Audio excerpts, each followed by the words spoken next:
सहनौ भुनक्तु सह वीर्यं कर्वावहै तेजस्विनावधीतमस्तु मा विद्विषावहै। ओम शांति शांति शांति। वैशेषिक दर्शन की 46वीं कक्षा।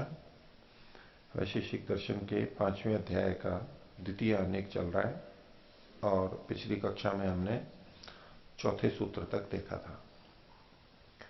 पीछे पृथ्वी के कर्म और जल के कर्म ये यहां पर बताए थे।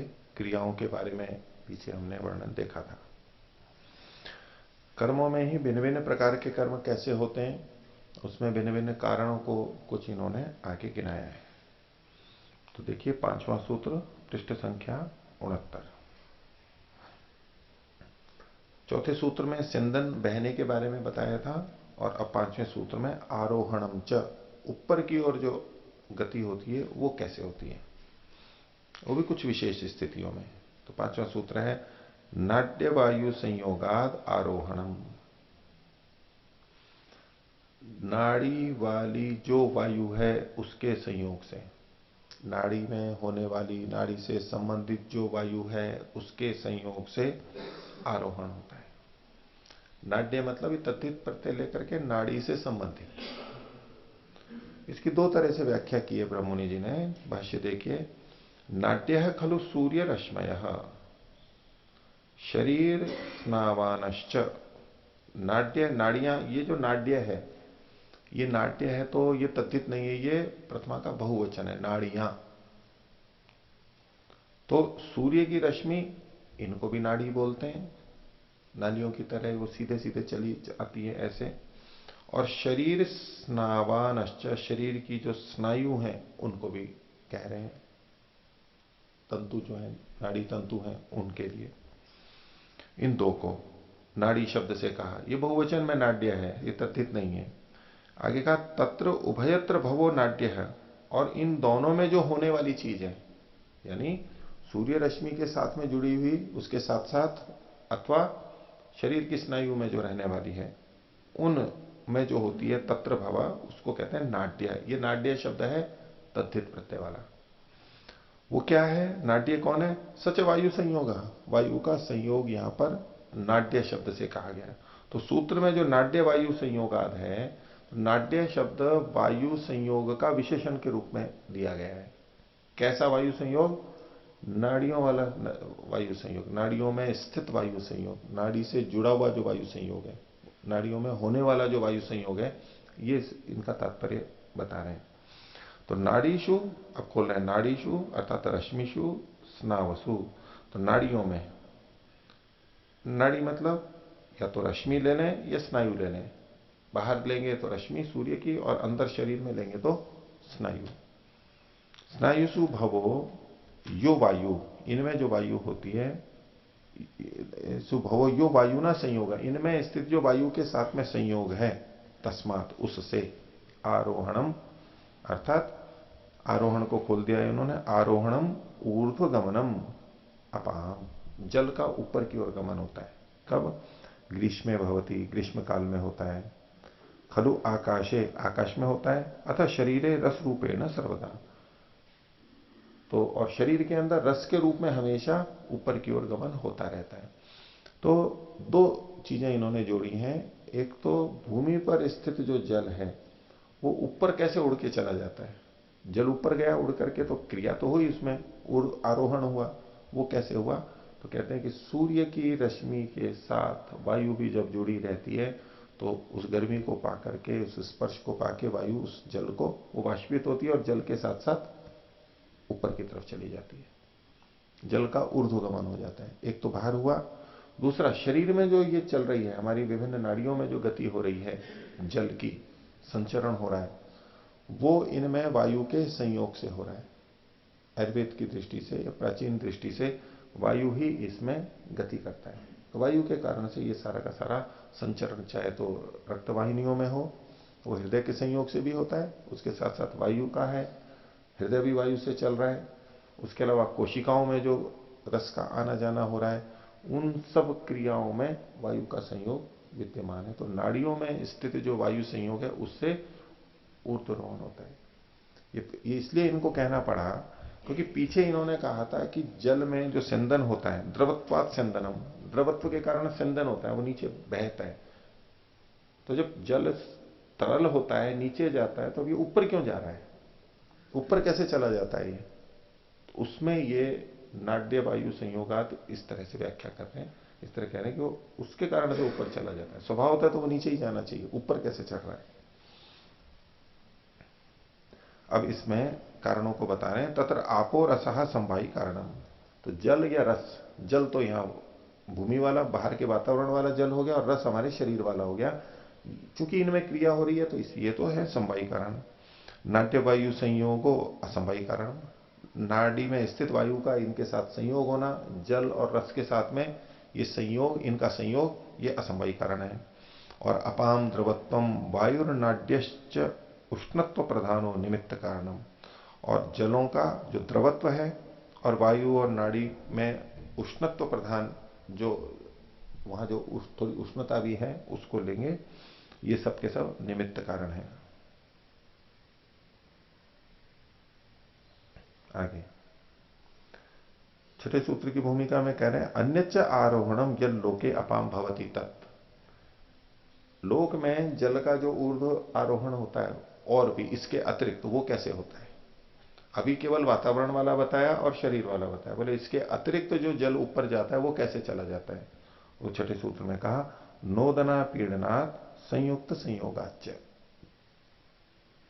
नोदन के आपीड़न से, प्रेरण के बल के, जो धक्का जो लगता है वो संपीड़ित होने से, पीड़न से, एक कारण। दूसरा कहा संयुक्त संयोगाच्च। जो द्रव्य यानी द्रव यानी जल ऊपर जा रहा है, वो जल उससे जो चीज संयुक्त है उससे भी फिर एक चीज संयुक्त है, इसको कहते हैं संयुक्त संयोग।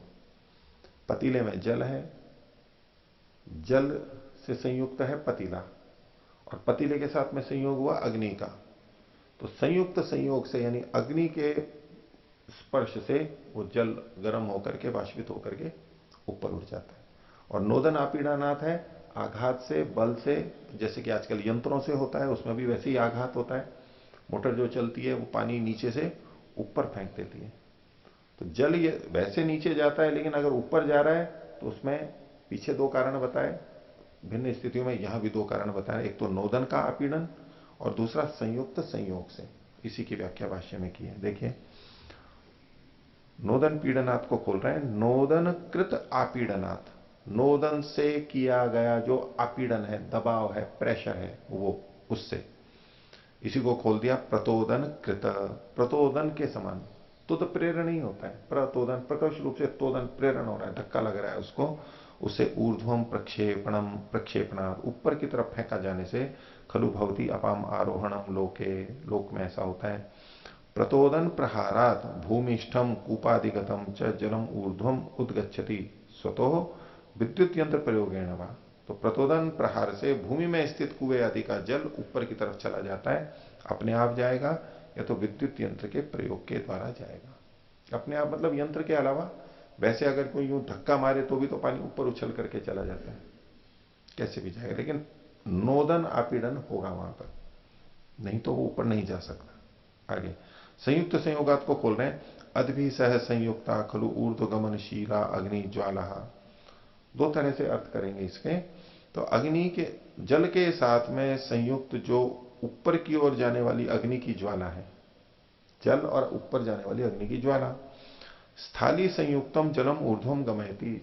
पतीली में रखे हुए जल को वो ऊपर की तरफ ले जाती है। एवं अद्भि सह यानी संयुक्तानी स्थाली पात्राणी।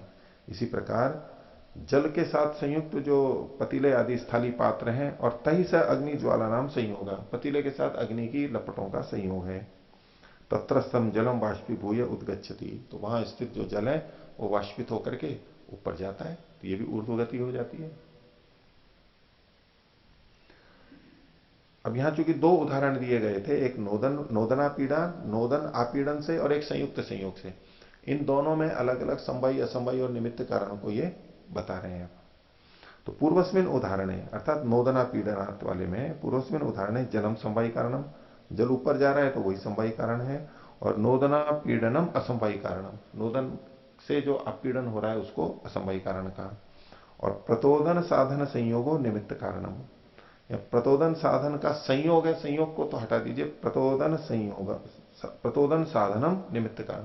प्रतोदन का जो साधन है, धक्का लगाने का जो साधन है, चाहे वो मोटर हो या हाथ वात का धक्का हो, कुछ भी हो, वो निमित्त कारण माना जाएगा। ये पहले उदाहरण है। उत्तरस्मिन उदाहरण है तो जलम संवाई कारणम, जल तो दूसरे उदाहरण में भी संवाई कारण रहेगा ही। और संयुक्त संयोग असंवाई कारणम, और संयुक्त जो संयोग है, यानी पतीले से संयुक्त जो नहीं, जल से संयुक्त जो पतीला और पतीले से संयुक्त जो अग्नि है, ये संयुक्त संयोग जो है वो असंवाई कारण है। इस आगे का संयुक्ता अग्नि ज्वाला निमित्त कारणम, और जो अग्नि की ज्वाला है वो इसमें निमित्त कारण बनेगी। अग्नि की ज्वाला का पतीले से संयोग तो असंवाई कारण, और अग्नि की ज्वाला निमित्त कारण, जल संवाई कारण है ही। अन्य भाष्यकार पूर्व सूत्र विषय से वह पिष्ट पेशनम अन्यथा कृतम अस्ति। इन्होंने तो थोड़ी अलग ढंग से व्याख्या की है, लेकिन अन्य व्याख्याकार वैसी ही व्याख्या करते हैं जो कि पिछले सूत्र में करते हैं। पांचवें सूत्र में जो कहा गया उसी को ही यहां पर कर देते हैं। ब्रह्ममुनि जी का कहना है कि फिर दो अलग सूत्र बनाने की आवश्यकता नहीं थी, तो पिछले वाले सूत्र को अलग स्थल पर उन्होंने लगाया है और छठे सूत्र को अलग स्थान पर लगाया। भिन्न भिन्न प्रकार का आरोहण होता है जल का, उसको बताया इन्होंने। अब इसके अतिरिक्त और भी बात बाकी रहती है। बोले अथ वृक्षे मूल निषिक्तम जलम कथम अभिसर्पति, पेड़ पौधों में जड़ में डाला गया पानी उसमें ऊपर कैसे चढ़ जाता है? अभी तक जो चीजें थी, जो कारण बताए, उससे अतिरिक्त कोई कारण है, यहां कैसे चढ़ जाता है? उसका उत्तर है, देखिए 7वां सूत्र, वृक्षा विसर्पणम इति अदृष्ट कारितम। वृक्षों में जो अपसर्पण उपसर्पण होता है, ऊपर की तरफ जाता है, अभिसर्पण होता है ऊपर, वो कैसे होता है? अदृष्ट के द्वारा किया गया होता है। अब जहां सीधा कोई कारण नहीं है, पीछे से नहीं पता लगता है, तो ये फिर कह देते हैं अदृष्ट कारण है। अदृष्ट को फिर अलग अलग ढंग से व्याख्या होते हैं। ऐसा कारण जो कि दिखाई नहीं दे रहा है, कारण तो है, बिना कारण के तो कार्य कैसे होगा, लेकिन ऐसा कारण है जो हमारे को दिखाई नहीं दे रहा है, हमारे को पता नहीं लग रहा है। एक तो ये, और दूसरा अदृष्ट का मतलब कर्माशय, ये कर्मों के कारण से हो रहा है, अथवा ये परमात्मा की व्यवस्था से हो रहा है। ये पानी ऊपर कैसे जा रहा है? ये आधुनिक विज्ञान तो अपने ढंग से कुछ कहता ही है, नीचे से ऊपर कैसे जाता है, तो उसके लिए वो कहते हैं कैपिलरी एक्शन से जाता है। जो केशिका क्रिया, केशिका मतलब बहुत पतली नली होती है, तो एक बल होता है, उसके कारण से वो थोड़ा पानी ऊपर की तरफ अपने आप बढ़ता है, तो इससे ऊपर जाता है, उससे ऊपर जाता है, एक से दूसरे में जाता है, दूसरे से तीसरे कोशिकाओं में ऊपर ऊपर चलता चला जाता है पानी। नीचे से मोटर तो लगी भी नहीं है ऊपर, और ना अग्नि लगी भी है कि वो जला करके ऊपर आके पानी पेड़ पौधों में ऊपर कैसे जाता है? तो प्रश्न तो उनके सामने भी था। तो उन्होंने कहा कि वृक्षों में जो अभिसर्पण होता है वो अदृष्ट कार्य थे। भाष्य देखिए, मूले निषिक्त से जल से वृक्ष से अभित सर्वशाखा पत्र पुष्प फलेशु सर्वभागेशु ऊर्ध्व पर्यंतेशु सर्वत्र प्रसरणादिकम कर्म। तो जल को मूल में छोड़ा, और वृक्ष में चारों ओर सभी शाखाओं में, पत्तों में, फलों में, सब भागों में ऊपर तक जो उसका पहुंच जाता है, वो कैसे होता है? अदृष्टकारितम तज्जीवन हेतु, वो जीवन का हेतु है, जीवन का कारण है, उसके बिना जीवन ही नहीं चलेगा। भूताकर्षण रूप, भूतों के आकर्षण रूप है, वो ऊपर ऊपर खींचता है वो उसमें।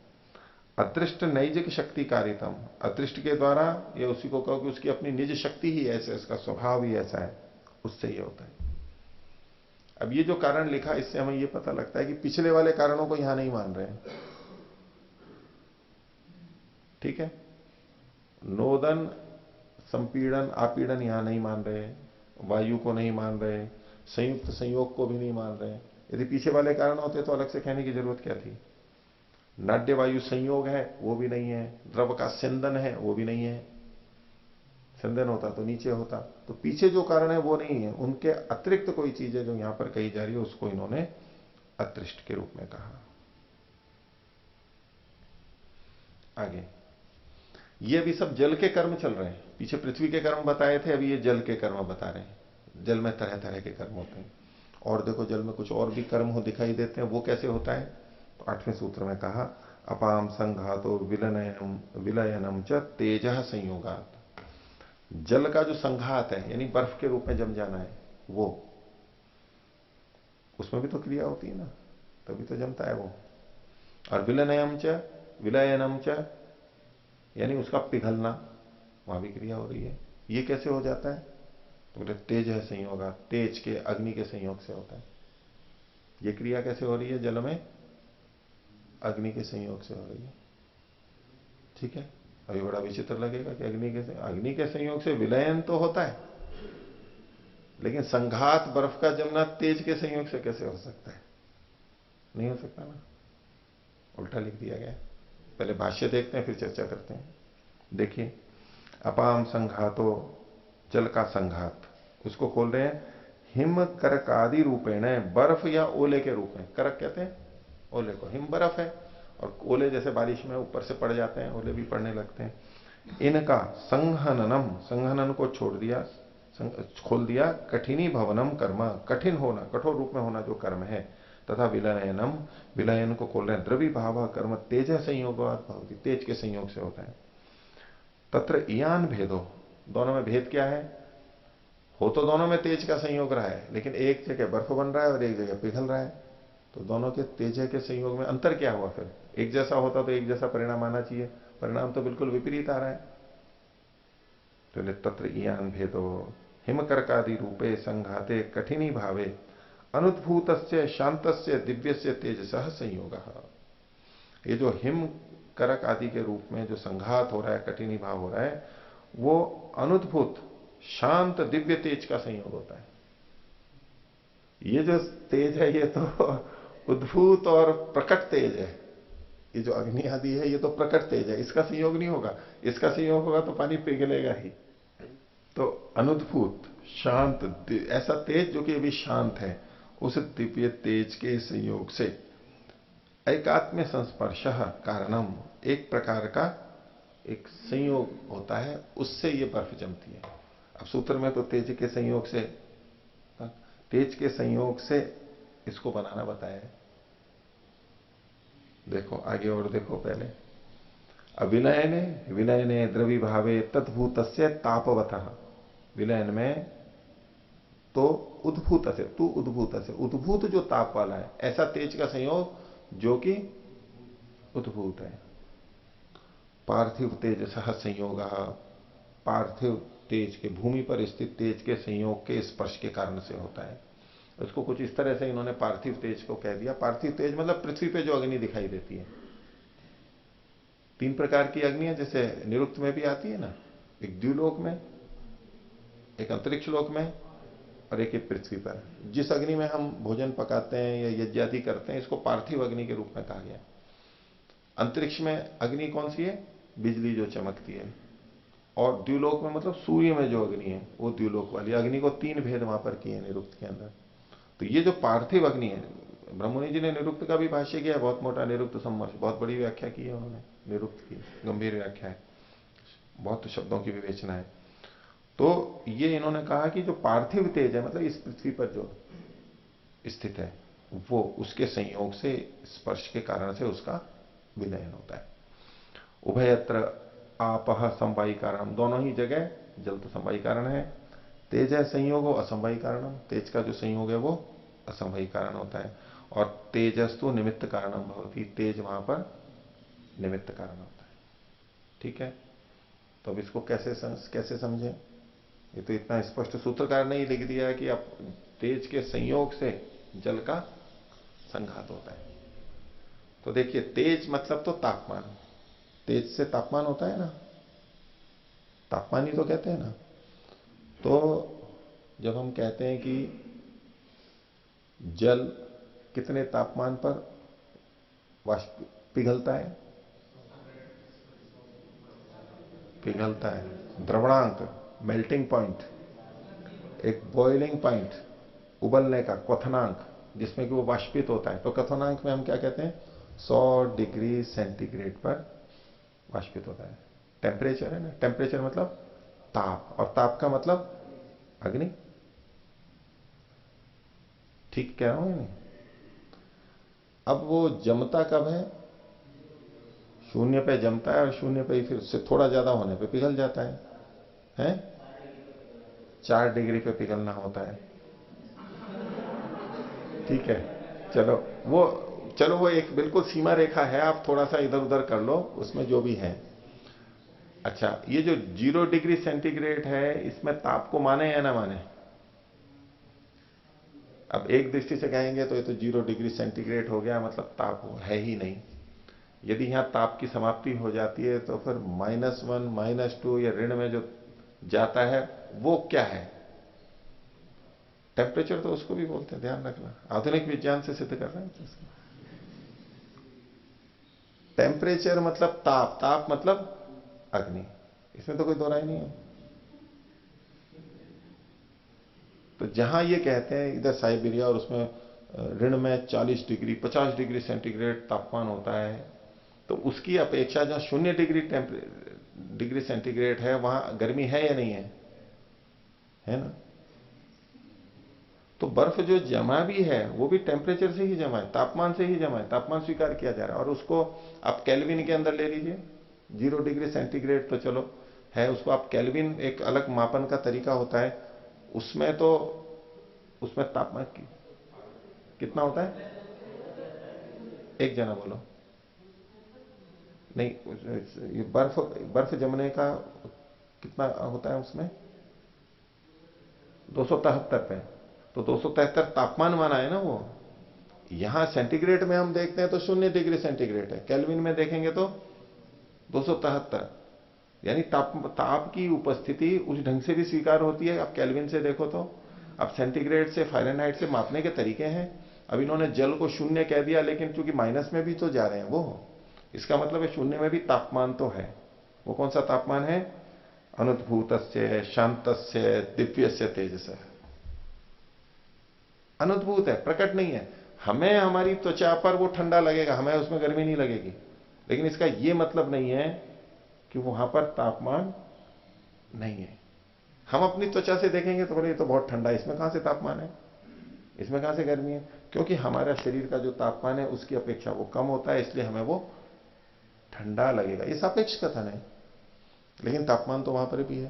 तो उस बात को कहा कि अपाम संघातो विलयनम च तेज संयोगा, चाहे बर्फ जम रही हो चाहे पिघल रही हो, तापमान तो वहां पर भी है। ताप के संयोग से, विशेष ताप के संयोग से, उतनी मात्रा का ताप का संयोग होगा तो जम जाएगा और यहां पर पिघल जाएगा। आगे देखो,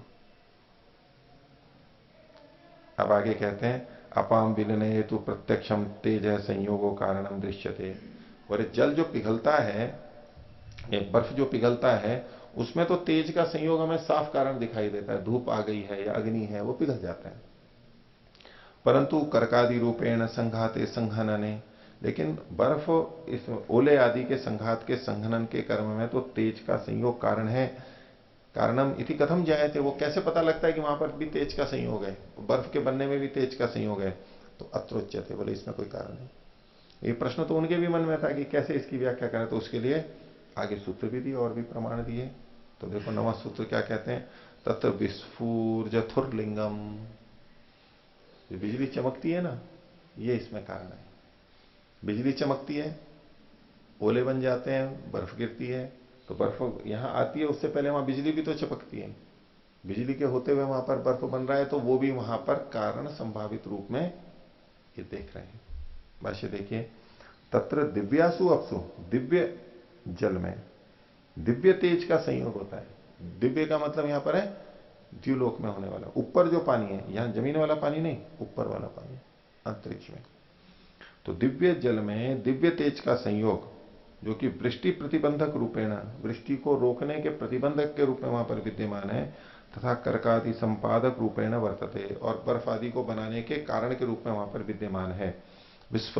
विस्फुर्जथु, इसको खोल रहे हैं विस्फुर्जुथु, खोल रहे हैं वज्र निर्घोषो लिंगम अस्ति। वज्र यानी तो बिजली, उसका जो घोष है, उसकी जो ध्वनि है, उसकी चमक है, वो उसमें लिंग हमारे को पता लगता है कि अग्नि तो वहां पर भी है, ऊपर से जो गिर के आ रहा है। ये तो ही विद्युत प्रकाश पूर्वम दृश्यते पुनर्वज्र निर्घोष श्रूयते। पहले विद्युत का प्रकाश आता है, फिर वज्र का निर्घोष यानी ध्वनि हमको सुनाई देती है। तत्कालम ही कर का अवपतंती, और थोड़ी देर बाद ही वहां पर ओले गिरने लग जाते हैं। तद अंतर्हितम तेजो बहिर्निस्सरणानंतरम करक विच्छिन्नत्व संपत्त्यते। तो उनमें स्थित जो तेज है वो बहिर्निसरण के बाद में जो उसमें से बाहर निकल जाता है, तो करक का यानी बर्फ के ओलों का विच्छिन्नत्व संपन्न हो जाता है, वो फिर वापस टूट जाते हैं या बिखर जाते हैं, पिघल जाते हैं। और जल के अंदर भी अग्नि है, इस बात की पुष्टि के लिए अभी वेद का प्रमाण देते हैं। अथ च तत्र वैदिकम च, वैदिक प्रमाण भी मिल रहे हैं कि जल में अग्नि होती है। जल में अग्नि होती है, चाहे वो बर्फ के रूप में हो चाहे पिघले हुए के रूप में हो, अग्नि का स्वरूप बदल जाता है, इसलिए वहां पर जमता है या पिघलता है, लेकिन अग्नि तो वहां पर रहती है अंदर। जल के अंदर अग्नि रहती है, उसके लिए वैदिकम च, शास्त्र भी ऐसा ही कहते हैं। वैदिकम वेदोक्तम वचनम च प्रमाणम अस्ति, वेद में कहा गया वचन भी इसमें प्रमाण है। अग्नि गर्भो अपामसी, यजुर्वेद के 12वें अध्याय का, इसमें 33 लिखा है, इसको 37 कर लीजिए, 37वां मंत्र है, उसका एक भाग है ये। तो अग्नि तो संबोधन है, हे अग्नि तू अपाम गर्भो असी, तू जल का गर्भ है। अग्नि को जल का गर्भ का मतलब है जो अंदर रहता है। तो हे अग्नि तू जलों के अंदर रहता है, जल में गर्भ के रूप में रहता है। तो जल में अग्नि की सत्ता को वेद में स्वीकार किया गया। अभी किस अर्थ में है, किस वैज्ञानिक स्तर पे क्या बात कही गई है, ये तो अनुसंधान और खोलने की बात है। अभी तो वचन तो बिल्कुल सामान्य सा है, हम किस रूप में माने कि जल में अग्नि रहती है, वेद कहना क्या चाहता है वहां पर, ये व्याख्या है। लेकिन ये तो कहा गया कि जल में अग्नि रहती है।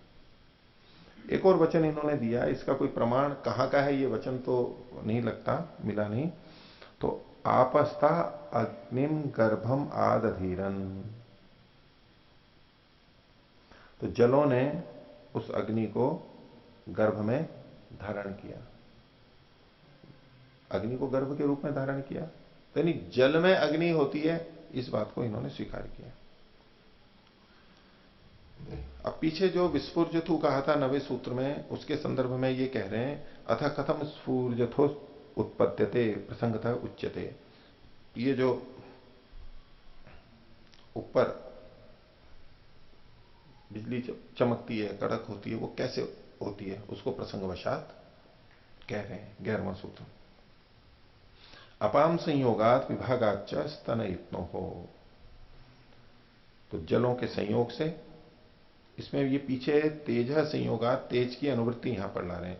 तो जल के साथ तेज के संयोग से और जल के साथ तेज के विभाग से, स्तन युत्नु से, ये जो गर्जन होती है, इससे पता लगता है कि वहां पर भी अग्नि है। तो तेज का जलों के साथ संयोग और विभाग होता है, उससे ये सारी प्रक्रिया होती है। वो किस रूप में होता है ये तो विस्तार यहां पर कुछ है नहीं। भाष्य देखिए, अत्र अपाम संघातो विलयनम च तेज संयोगात इति सूत्र था।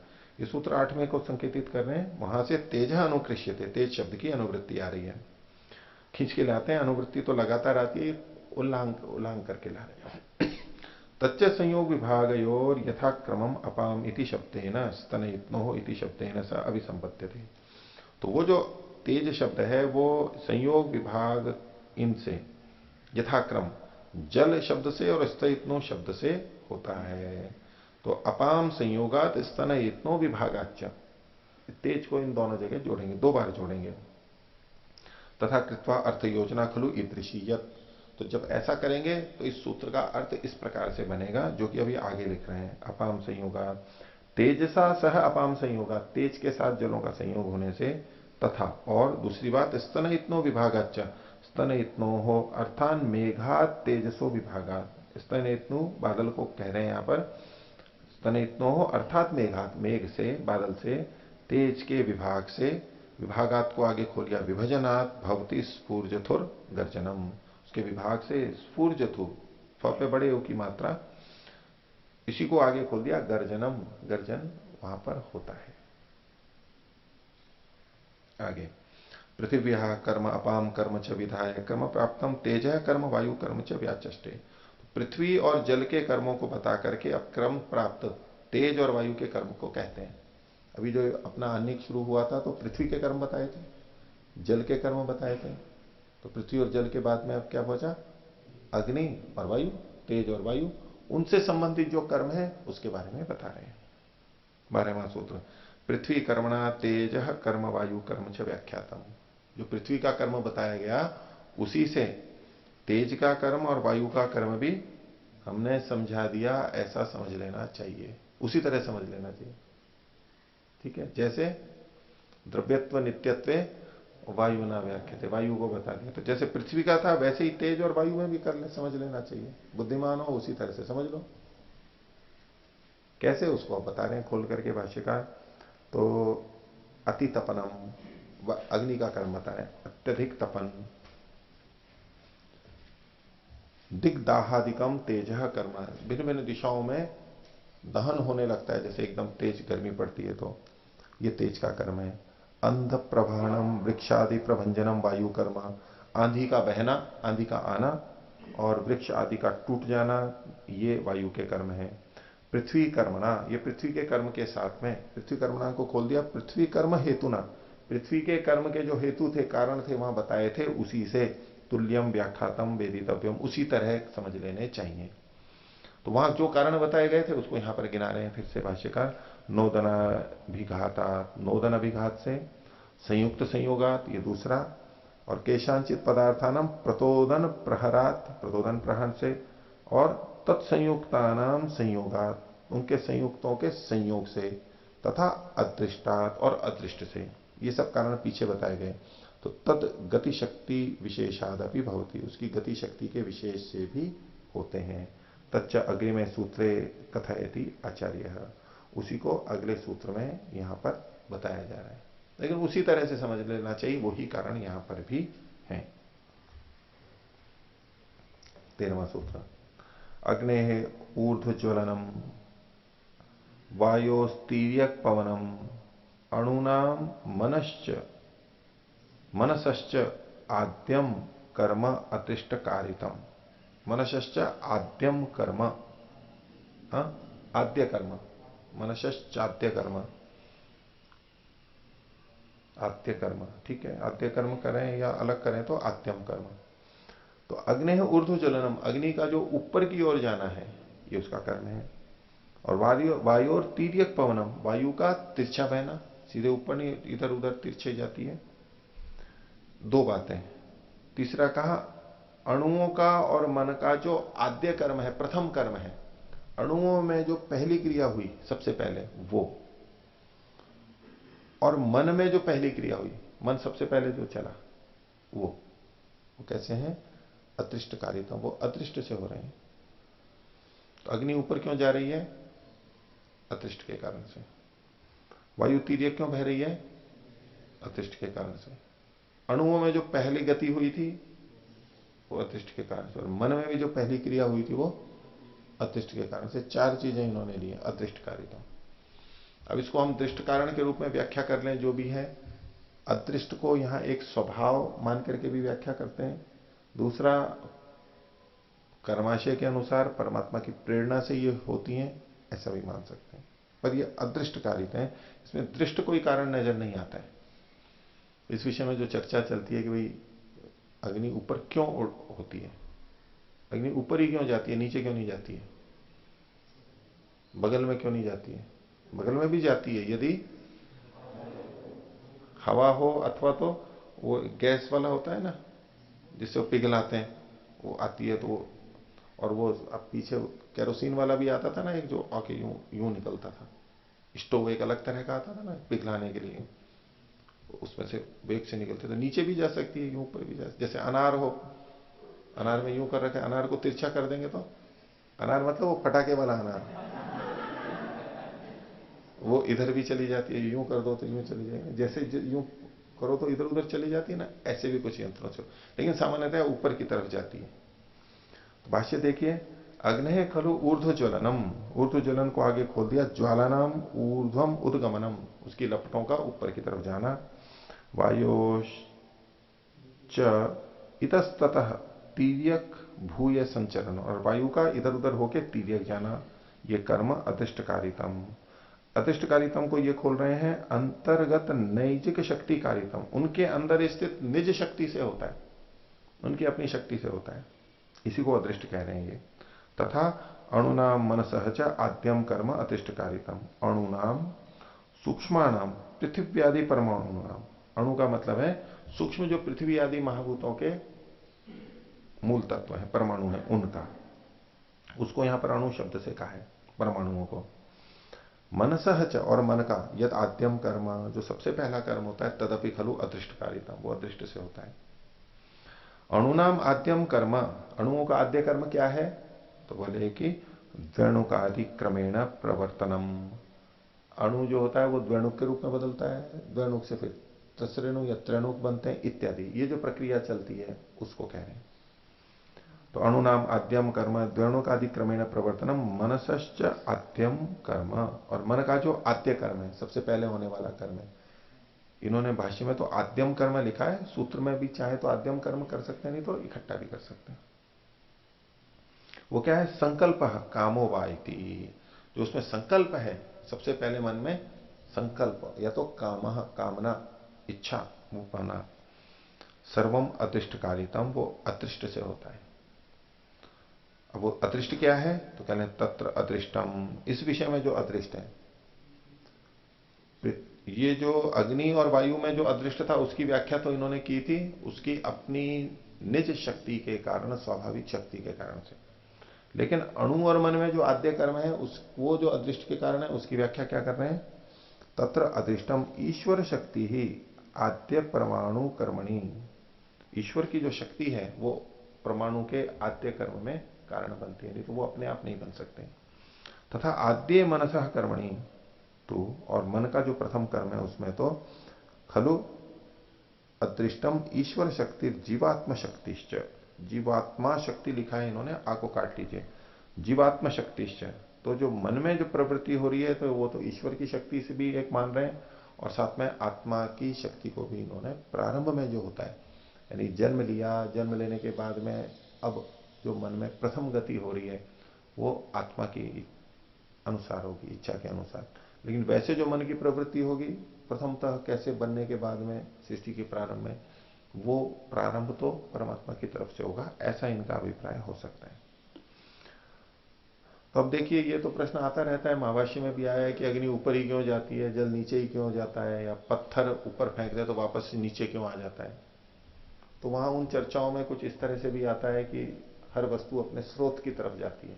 आपने आर्य समाज के विद्वानों के कईयों के प्रवचनों में भी सुना होगा ये। तो अग्नि ऊपर क्यों जाती है, क्योंकि उसका स्रोत सूर्य है, इसलिए ऊपर जाती है। ठीक है, तो रात्रि में जब सूरज नीचे चला जाता है तो अग्नि कहां जानी चाहिए, तब कहां जानी चाहिए, लेकिन अग्नि तो ऊपर ही उठती है हमेशा। चंद्रमा, अच्छा, जब सूर्योदय होता है तब, और सूर्यास्त होता है तब अग्नि को किधर जाना चाहिए, तिरछा जाना चाहिए, सूरजमुखी की तरह, सूर्य जहां जहां जाता है उस तरह से। तो जल ऊपर जाता है, उसमें तो नोदनाभिघात आदि तो वो तो कारण बताए ना, इसलिए जाते हैं। लेकिन अग्नि में तो कोई कारण नहीं है, अग्नि को ऊपर ले जाने के लिए कुछ बल लगाया जा रहा हो, ठीक है, कुछ और किया जा रहा हो, ऐसा तो नहीं है। अग्नि तो स्वभावतः ही ऊपर उठती है, ये बात है। इसलिए इसको अतिष्ठ के रूप में इन्होंने किया। आजकल जो व्याख्या होती है आधुनिक ढंग से, उसमें कारण क्या है कि अग्नि उष्ण होती है, उष्णता के कारण आसपास की वायु को वो गर्म करती है, वायु गर्म होती है तो वो फैलती है, और हल्की होती है, और हल्की होती है तो नीचे से ऊपर की तरफ जाने लगती है। अब वायु ऊपर की तरफ जाती है तो उन लपटों को भी ऊपर लेकर के जाती है, गर्म होने से हवा हल्की होती है, ऊपर चली जाती है, उसका स्थान घेरने के लिए दूसरी हवा आ जाती है वहां पर, फिर वो एक चक्कर चल जाता है। और वायु जो तिर्यक चलती है अब उसको अदृष्ट कह लीजिए, सूर्य के कारण से गर्मी बनती है, वहां भी वही बात है, हवा गर्म होती है, ऊपर उठती है, तो बहुत सारी हवा ऊपर उठती है, वहां दबाव कम हो जाता है, तो जहां पर दबाव अधिक होता है, ठंडी हवा होती है, वो उस स्थान को घेरने के लिए बह करके इस तरफ आती है, इससे वो चक्कर चल जाते हैं, वो घूमती है, आंधी भी आती है, या धीरे धीरे भी बहती है, या कम भी बहती है, ये सारा का सारा। तो इस सबको हम कह सकते हैं भाई परमात्मा ने व्यवस्था ही ऐसी कर रखी है, अदृष्ट है, इनका स्वभाव ही ऐसा है कि ऐसे ही होती है, इस रूप में यहां पर अदृष्ट के रूप में ले सकते हैं। और मन की गति में उसमें भी देखिए अदृष्ट को साथ में स्वीकार किया है। ये नहीं कि हर बार जब भी मन चल रहा है वो हमारे इच्छा पूर्वक ही चलेगा, इच्छा पूर्वक भी होता है, उसमें कोई दो राय नहीं, और अधिकांशतः हमारा ही नियंत्रण होता है, लेकिन फिर भी कुछ स्थितियों में अदृष्ट ईश्वर या हमारा कर्माशय वो भी मन की प्रवृत्ति में कारण स्वीकार किया जा सकता है। आगे देखिए 14वां सूत्र का भाष्य भूमिका, अथा अनाद्य सांप्रतिके मनसः कर्मणि कारणम उच्यते। तो जो अभ का, सांप्रतिक मतलब अभी का, अनाद्य जो कि आदि में नहीं हुआ, उस मन के कर्म में कारण बताया, पूछा जा रहा है। भाई आदि में जो मन प्रवृत्त हुआ था वो तो अदृष्ट के कारण हुआ, लेकिन अभी जो मन चल रहा है उसमें कौन कारण है? तो उसके लिए 14वां सूत्र कहा, हस्तकर्मणा मनसः कर्म व्याख्यातम। हाथ का जैसे कर्म व्याख्यान किया गया था वैसे ही मन का कर्म भी समझ लो। अर्थात जैसे हाथ चलता है आत्मा के संयोग से चलता है, तो ऐसे मन का भी जो वो आत्मा के प्रयत्न से, आत्मा के संयोग से होता है, ये यहां पर भी स्वीकार किया इन्होंने। यानी केवल आत्मा से ही चलता है ये नहीं स्वीकार किया, ये दूसरी चीज भी स्वीकार की जा रही है, आत्मा से तो चलता ही है, वो हाथ के समान समझना चाहिए। हस्तकर्मणा मनसः कर्म व्याख्यातम, भाष्य देखिए, मनसः सांप्रतिकम कर्म तो हस्तकर्मणा व्याख्यातम वेदितव्यम, यथा हस्तकर्म मुसलोत्थापने भवति, जैसे हाथ का कर्म मुसल के उठाने में होता है, तो प्रयत्नवद आत्म संयोग संयोगे न असंवाही कारण है, प्रयत्न वाले आत्मा के संयोग से जो कि असंवाही कारण है उससे, तथा इंद्रियार्थ सन्निकर्षे, इंद्रिय और अर्थ के सन्निकर्ष में भी होता है। संकल्प रूपम इंद्रिय प्रेरणम अपनी मनसः कर्म भवति, तो इंद्रियों के साथ जो सन्निकर्ष होता है, तो संकल्प रूप इंद्रियों का जो प्रेरण है, कर्म इंद्रियों को प्रेरित करना है, ये भी ज्ञान इंद्रियों को प्रेरित करना है जानने के लिए, ये भी मन का कर्म होता है। अब देखो ये अध्यात्म का विषय इन्होंने बीच में लिया मन को लेकर के, तो देखिए हाथ का कर्म पीछे जो इन्होंने बताया था, हाथ के कर्म से इसको जोड़ेंगे, तो जब हम मुसल को ऊपर उठा रहे हैं उस समय जो उन्होंने हाथ का कर्म बताया था, तो वहां उसके साथ संयोग होगा, आत्मा का संयोग होगा, प्रयत्न होगा। फिर जब मुसल नीचे आ रहा है और नीचे आकर के जब ऊपर जा रहा है, उस समय जो हाथ में कर्म हो रहा है वो उसमें पुरुष प्रयत्न को उन्होंने स्वीकार नहीं किया था, बस संयोग है, मुसल ऊपर जा रहा है उसके साथ साथ हाथ भी ऊपर जा रहा है, उसके कारण शरीर में भी हमारे गति कुछ ना कुछ हलन चलन हो जाती है। तो यदि उसको भी हम यहां पर लगाएं तो संप्रति भी, वर्तमान में भी जो हमारे मन में क्रिया हो रही है वो सारी की सारी हमारे द्वारा की जा रही हो ऐसा नहीं है। जैसे मुसल को हमने ऊपर उठाया, नीचे डाला, अब वो प्राकृतिक व्यवस्था से टकरा करके अपने आप ऊपर जा रहा है। शुरुआत हम नहीं की थी, शुरुआत हम नहीं की थी उसको नीचे लाने की मुसल को, लेकिन अब टकरा करके जो ऊपर जा रहा है ये हमारे प्रयत्न के बिना नहीं है, परंपरा से हमारा प्रयत्न था, लेकिन अभी हम न चाहते हुए भी वो हमारा हाथ उसके ऊपर चला जाता है। ऐसे ही मन को आत्मा के द्वारा प्रेरणा मिलती है, वो चलता है, लेकिन जब एक धक्का दे दिया और टकरा के फिर अब उसका एक वेग बन गया है, तो वहां पर उन कारणों से मन नहीं, मन के कारण से फिर और चीजें चलने लग जाएंगी। पहले तो अपने कारण से मन चल रहा है, लेकिन मन का हमने ऐसा वेग दे दिया, ऐसी टकरार दे दी, और उसके कारण से वहां अब जो क्रिया शुरू हो गई है उसके बल के वशीभूत होकर के भी वो चलेगा। जैसे कि मुसल हमारे प्रयत्न से ऊपर गया था, लेकिन जब नीचे फेंका और नीचे फेंकने के बाद में अब जो वो जा रहा है वो हमारे बिना प्रयत्न के भी जा रहा है। ऐसे ही मन हम प्रेरित करते हैं, वहां हमारी प्रेरणा से चलेगा, लेकिन कुछ स्थितियां ऐसी बनेगी कि हमने एक प्रवाह में उसको ऐसा डाल दिया कि अब वो जो चल रहा है वहां पर, अब वो हमारे बिना प्रयत्न के भी वो चलता चला जाएगा, वो भी उससे सादृश्य हम ले सकते हैं। तो इसलिए केवल एकदम ये भी शास्त्र की दृष्टि से ये नहीं समझ में आता, व्यवहार में भी यही लगता है कि हर कुछ सब कुछ हमारी आत्मा के प्रयत्न से ही हमेशा चलता है मन। इस सब जगह नहीं घटता है, अधिकांश तो घटता है, लेकिन इसके अपवाद भी देखे जाते हैं और ये सूत्र के इनकी व्याख्याओं से भी हमें पता लगता है। आगे देखिए 15वां सूत्र, मनस्तु अंतःकरणम, बोले मन तो अंदर का करण है, नहीं हस्तवत प्रत्यक्षम, लेकिन हाथ के समान वो दिखाई तो देता नहीं है। तस्य कर्मणि लिंगम उच्यते, तो मन में कर्म चल रहा है इसका पता कैसे लगे हमारे को? आपने कह तो दिया कि मन में कर्म होता है, लेकिन पता कैसे लगे? तो विचार के स्तर पर लगता है, लेकिन अंदर जो क्रिया होती है वो कैसे हो रही है, मन में कर्म हो रहा है, उसको यहां पर कुछ उन्होंने बताया। 15वां सूत्र देखिए, आत्मेन्द्रिय मनो अर्थ सन्निकर्षात सुख दुखे, जो हमें सुख और दुख की अनुभूति होती है वो कैसे होती है? तो कहा आत्मा इंद्रिय मनो अर्थ सन्निकर्ष, आत्मा इंद्रिय मन और विषय, ये चार चीजें हैं, इनके सन्निकर्ष से सुख और दुख होते हैं। आत्मा का सन्निकर्ष भी चाहिए, इंद्रियों का सन्निकर्ष भी चाहिए, मन का सन्निकर्ष भी चाहिए और अर्थ यानी विषय भी चाहिए।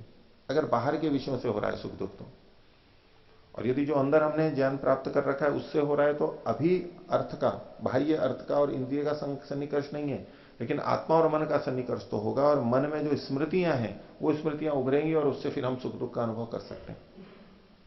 भाष्य देखिए, सन्निकर्ष संयोग विशेष, यहां जो शब्द सन्निकर्ष है वो एक विशेष प्रकार का संयोग कहा गया। अब संयोग विशेष वो कैसा है इसकी कोई व्याख्या नहीं करते। एक संयोग भौतिक वस्तुओं का होता है, ये संयोग केवल इतना नहीं, वो कुछ अलग तरह का संयोग विशेष है, लेकिन संयोग विशेष है, वो संयोग तो होना चाहिए। आत्मा मनसा स सन्निकृष्यते संयोगम लभते, आत्मा मन के साथ सन्निकर्ष को प्राप्त होता है, यानी संयोग को प्राप्त होता है। मनस्तु इंद्रिय स सन्निकृष्यते, और मन इंद्रिय के साथ जुड़ता है, इसी को खोल दिया संयोगम लभते, संयोग को प्राप्त होता है। इसी शैली में आगे कहा इंद्रियम अर्थेन सन्निकृष्यते संयोगम लभते, इंद्रियां मन अर्थ के साथ में सन्निकर्ष को प्राप्त होती हैं, यानी संयोग को प्राप्त होती हैं। अब देखिए सूत्र में क्रम अलग था, आत्मा इंद्रिय मन और अर्थ, आत्मा इंद्रिय मन और अर्थ, तो यहां ये नहीं समझ लेना चाहिए कि आत्मा का इंद्रिय से, इंद्रिय का मन से और मन का अर्थ से, ऐसे नहीं समझना है यहां पर। ये जो क्रम इन्होंने बताया, अंदर से अगर प्रेरणा आ रही है तो आत्मा का मन से, मन का इंद्रिय से और इंद्रिय का अर्थ से, उल्टा लेंगे तो अर्थ का इंद्रिय से, इंद्रिय का मन से और मन का आत्मा से। सूत्र में जो रचना में कहा गया है उस शैली से नहीं लेना, ये केवल यहां पर जो क्रम है वैसा का वैसा यहां अभिप्रेत नहीं लेना चाहिए। आगे यदवा दूसरे ढंग से व्याख्या करें, आत्मनो मनसा सन्निकर्ष, आत्मा का मन से सन्निकर्ष संयोग विशेष, तद उद्बोधना, या मन को उद्बोधित करने के लिए है। आत्मा का मन से संयोग इसलिए ताकि मन में प्रेरणा हो, वो आगे सक्रिय हो। आगे क्या होगा, मन सह खलु इंद्रिय न सन्निकर्ष संयोग तत्प्रेरणा है, मन का इंद्रिय से जो सन्निकर्ष संयोग है वो इंद्रियों को प्रेरित करने के लिए है। और इंद्रिय से अर्थेन सह सन्निकर्ष संयोग संयोग विशेष तद ग्रहणाय भवती, तद ग्रह जोड़ लेना यहां पर। तो इंद्रिय का अर्थ के साथ में जो सन्निकर्ष है, जो संयोग विशेष है, वो उसको ग्रहण करने के लिए इंद्रिय के द्वारा विषय का ग्रहण होता है। ये होने के बाद में पुनः सुख दुखे भवता, सुख और दुख होते हैं। सुखम दुखम व भवती यच्च कर्मणा फलम, ये कर्म का फल है। यहां पर जो संयोग और इनमें क्रियाएं हुई उसके कारण से अब हमारे को सुख और दुख होते हैं। आगे अर्थ ग्रहणे सुखम दुखम व भवती अभीष्टे सुखम अनिष्टे दुखम, अर्थ के ग्रहण होने पर हमें सुख और दुख होता है। बाहर से कुछ संवेदना जाती है तो हमें सुख दुख होता है। वो यदि अभीष्ट होती है, हमारी इच्छित होती है, तो हमें सुख लगता है, और अनिष्ट होती है, इच्छित नहीं होती है, तो हमें दुख की प्रतीति होती है। अर्थ ग्रहणम सन्निकर्षात तत्त संयोग विशेषात, अर्थ के ग्रहण का सन्निकर्ष जो है वो उनके साथ संयोग विशेष होता है। संयोगस्तु कर्मण कार्य, और संयोग बिना क्रिया के नहीं होता है। पीछे जो कहा गया था संयोग का कारण कर्म होता है, संयोग विभाग वेग का, उसी को यहां उद्धृत कर रहे हैं। संयोग विभाग वेगानाम कर्म समानम, संयोग है तो कर्म तो वहां पर हुआ ही होगा।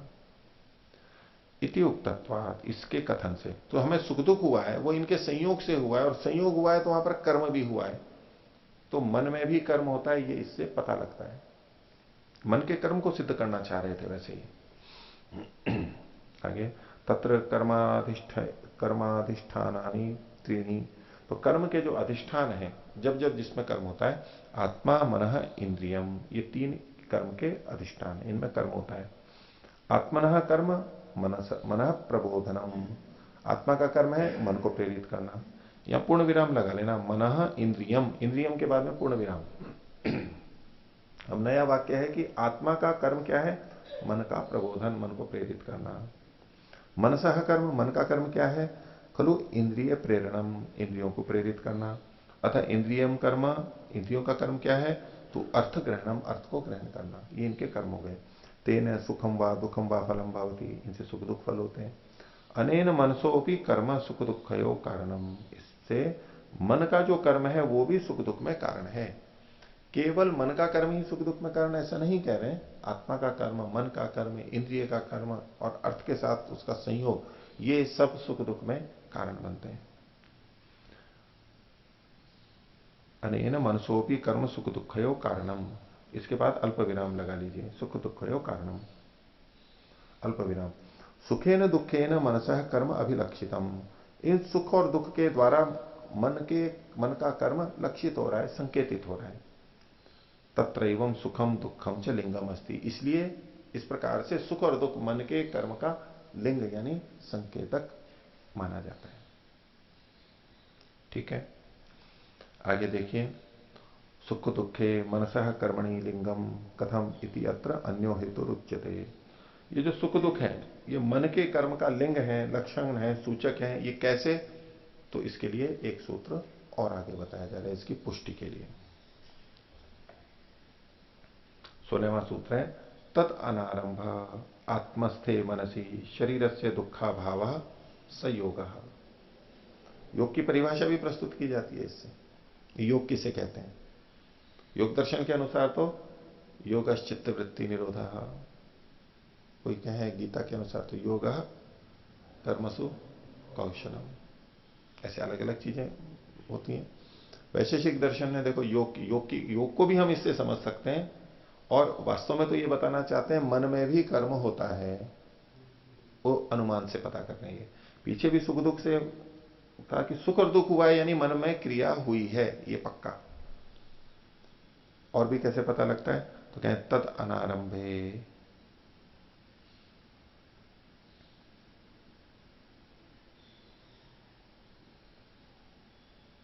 ये जो ना तद अनारंभे, ए की मात्रा है, उसके आरंभ न होने पर, किसके आरंभ न होने पर, कर्म के आरंभ न होने पर, प्रारंभ न होने पर। मन में जब कर्म होगा, आत्मा इंद्रिय में होगा, तब तो सुख दुख बताए।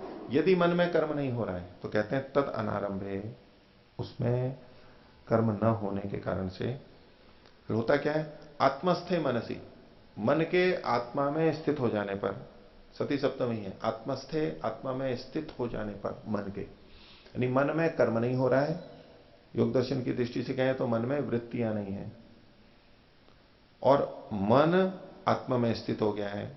ऐसा होने पर शरीर से दुखा भाव, शरीर में दुख का अभाव हो जाता है, शरीर में दुख नहीं होता है।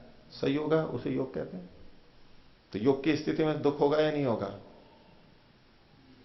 नहीं होगा, क्योंकि मन का संपर्क आत्मा से है, मन का संबंध इंद्रियों से नहीं है, इसलिए उसको प्रथम दृष्टया दुख नहीं होगा।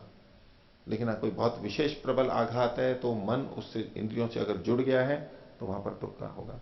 तो ये योग की परिभाषा भी है और इससे ये पता लगता है मन में कर्म भी होता है। भाष्य देखिए, आत्मनिष्ठे इंद्रिय अनभिमुखे वृत्ति रहिते मनसी, आत्मनिष्ठ में, आत्मस्थे को खोला आत्मनिष्ठ, इसी को खोला इंद्रिय अनभिमुखे, इंद्रिय की तरफ अभिमुख नहीं हुआ है वो, अर्थात उसी को खोल दिया वृत्ति रहिते मनसी, जिसमें वृत्तियां नहीं होते हैं।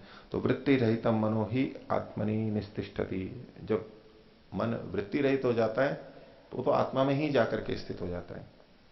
उक्तम ही, जैसे कि कहा है, आत्मकल्पेन व्यवतिष्ठते, ये व्यास भाष्य का है, वो आत्मस्वरूप में स्थित हो जाता है।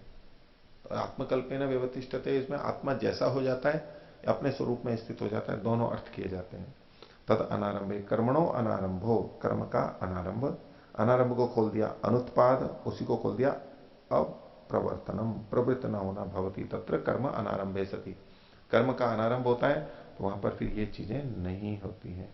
ऐसा होने पर शरीर से दुखा भाव, शरीरस्य, शरीर को खोल दिया, आत्मा अधिष्ठित शरीरस्य, जिसमें आत्मा स्थित है। मर गया है उस शरीर की बात नहीं है, आत्मा जिसमें अधिष्ठित है उस शरीर के दुख का अभाव हो जाता है। पूर्वोक्त सुख दुखयो अभावो भवति, जो 15वें सूत्र में सुख दुख कहे थे उनका अभाव हो जाता है। अत्र दुख शब्द सुखे भी प्रयुक्त हो, सूत्र में जो दुख शब्द का है ना, दुखा भावा, इस दुख शब्द से सुख का भी ग्रहण कर लेना चाहिए, दोनों का होगा। तो सुख शब्द, दुख शब्द सुखे भी प्रयुक्त हो, क्यों? दुख शबलत्वात सुखस्य, अल्प विराम लगा लो सुखस्य के बाद। यहां सुख को भी दुखी कहा, इन्होंने कहा कि यहां दुख कहा तो सुख दुख दोनों लिखते, बोले नहीं, ये जो सुख है सांसारिक वो भी तो दुख से परिपूर्ण है, इसलिए उसको भी दुख की कोटि में ही माना है, इसलिए यहां दुख से सांसारिक सुख और दुख दोनों का ग्रहण हो गया, वो भी दुख रूपी है। तो दुख शबलत्वात, दुख की प्रबलता अधिकता होने से, मिश्रित होने से, सांसारिक सुख दुखा भावो भवती, सांसारिक सुख और दुख का अभाव हो जाता है। स योगा स खलु योगो भवती, उसे योग कहते हैं। यदा मन खलु, उसे योग कहते हैं जब मन वृत्ति रहितम, सत वृत्ति रहित होता हुआ आत्मनि तिष्ठति, आत्मा में रहता है, और सुख दुखे नानुभवती, और सांसारिक सुख दुख को अनुभव नहीं करता है, उसे योग कहते हैं।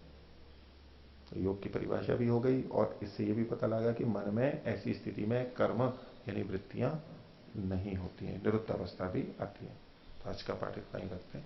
प्रणव।